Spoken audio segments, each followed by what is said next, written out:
What is up guys, Slump here, and today I am bringing you my first of many 32 team preview series for the National Football League. The first team that's obviously up happens to be my favorite team, the Los Angeles Chargers, and this is their 2017 season preview. The 2016 season was a miserable one for the Chargers, going 5-11, seeing a ton of blown leads, all competitive games, and having an incompetent coaching staff just watched as they failed game in and game out. After week 1, when we were up at halftime, everybody was happy. You know, Keenan Allen just went down, but people were like, man, this team is so talented. Little did they know, that team was full of choke artists. 21 players on the injured reserve is just unacceptable, guys. Hence why we decided to get rid of everybody not named Ken Wisenhunt. Basically, we bring in new head coach Anthony Lynn, a former running back coach who doesn't have a ton of experience. But listen, since the players love his attitude and love his drive, I'm all for it. He brought in great defensive coordinator Gus Bradley, who will also switch our defensive scheme to a 4-3 defense, which will only increase Joey Bosa's stats and will only increase the efficiency this defensive line plays with. We're going to see Melvin Ingram on the defensive front for the first time in a long time, and if he does not, and I repeat, if he does not get over 10 sacks this season, I am done with this SoundCloud rapper. That's all I'm gonna say here. The secondary still looks bleak outside of our cornerbacks. We drafted young nickel cornerback Desmond King, who was named the best cornerback in 2015, but then after last season, he obviously dropped all the way down to the 5th round. With him, I want to see him play more in the free safety range if a player like Trey Boston, who we bring in for essentially nothing, fails to make this team better. We also got Rayshawn Jenkins, who also mimics Cam Chancellor in this Gus Bradley scheme. So let's hope he is able to be a sub-package safety or even dominant on special teams, because we need to get rid of this man Daryl Stuckey in his fat contract. Now last year our offensive line was trash. I don't got any other words to describe it, okay? Just complete trash. If you put high school senior Myles Garrett against DJ Fluker, he's getting past him 9 times out of 10. That line was just too slow, alright? You were trying to run a power run, like how? How? This league is now a zone running scheme. We got rid of King Dunlap, DJ Fluker, and Orlando Franklin, and brought in the likes of the Young Bucks, Dan Feeney, Forrest Lamb, and you know, we overpaid for Russell Okung, but hey, it's only a 1-year deal essentially. If he does bad this year, we can cut him just like the Broncos did, so I'm not too worried about that. With this running scheme, it proves that this man, Anthony Lynn, has a plan for the future, and I like that a lot. We need to keep Phillip Rivers upright if we're going to have a 12-4 season. That is just my 2 cents on that, okay? It is apparent that Phillip Rivers cannot take the beatings like he is an orange, okay? Let that man live and let him find his targets in the wide open field without worrying about his head getting decapitated. When we talk about our wide receivers, this wide receivers cast features a ton of talented players, okay? We obviously have Keenan Allen, the man who has constantly been injured, constantly facing adversity, tearing his ACL left and right, but this year should be very different. You know why? Listen, Mike Williams is the most hyped up player on the Chargers right now, and good, okay? He is a 7th round pick. He's a 7th overall pick. But listen guys, Mike Williams struggles to create separation, something that is necessary for a young wide receiver to learn, okay? And when I say learn, I mean he's not going to be in the starting lineup for at least, I like to say, 6 weeks, okay? Now, he missed all of OTAs, which already has me worried.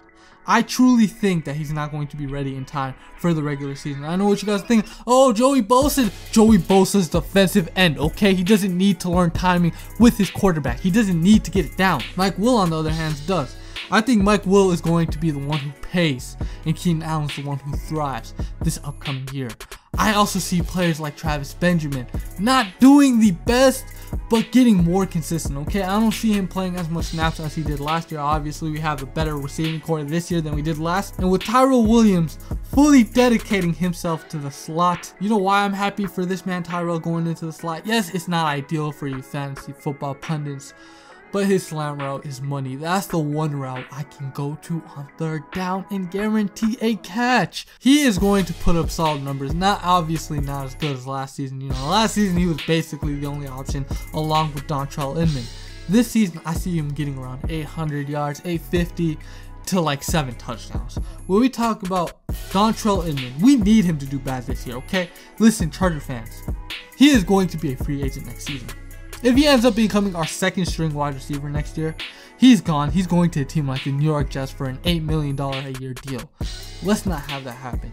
Hunter Henry and Antonio Gates, two very solid and respectable tight ends in our tight end core, and with them two, I like to obviously see Hunter Henry get majority of the snaps. I mean, Hunter Henry led all tight ends last year with the most touchdowns.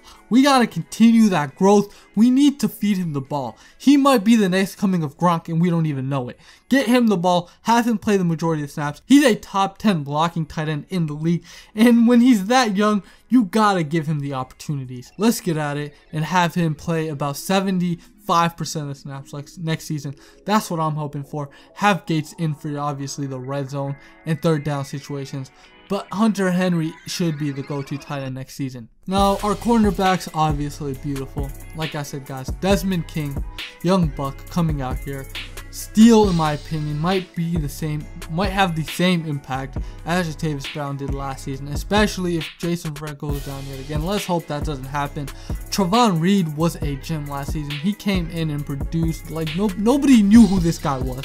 And we somehow had to put him in our lineup, and he came away with back-to-back picks in 2 straight games.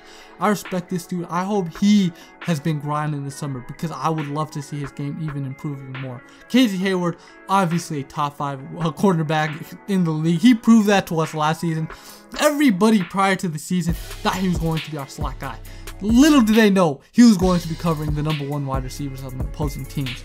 We have a solid team, guys. We have a solid team that we can rely on game in, game out. This is the schedule I have posted right here. Now, listen, this is my predictions, okay? I obviously have a lot of faith in this team, not as much as many of you guys do, but I do see this team as a playoff caliber team.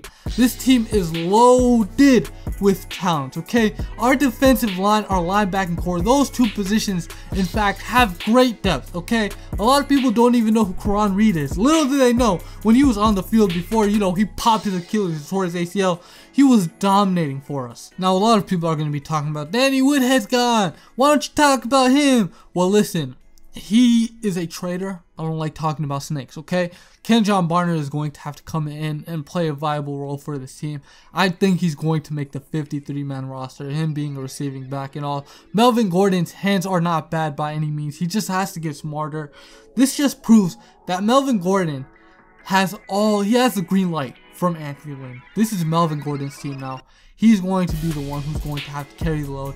Hence why I truly believe Phillip Rivers' numbers will take a dip this season, but it won't be all that bad. If Melvin Gordon becomes a more consistent runner, gets his yards per carry up to about 4.5, 4.6, 4.4 even, we're going to be in a good place as Charger fans. So yeah, guys, the 3 main games to look out for this upcoming season happens to be the Miami Dolphins. Obviously, those games are always they're toss-ups.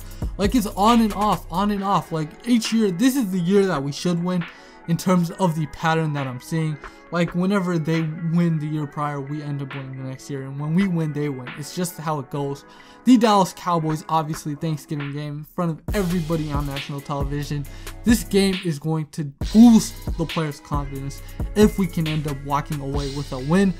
And after that game, basically after the first half of the season, we're smooth sailing. We just have to go out and win about 7 or 6 games after the halfway point, and we should be in the playoffs. Week 8, the New England Patriots. Now, the New England Patriots are a team I am obviously very fond of, okay? This team has the potential to go 16-0 next season. Now, if we can somehow beat the Patriots, man, the Chargers might be going after the 2nd seed in the NFL. If we somehow beat the Patriots week 8, man, something tells me we're going to be a 2nd seed in the NFL or even the AFC West Division champs. So yeah, guys, that has been my prediction for the 2017 Los Angeles Chargers schedule and season, whatever you guys want to call it. If you enjoyed this video at all, make sure to leave a like, and most importantly, subscribe if you are new.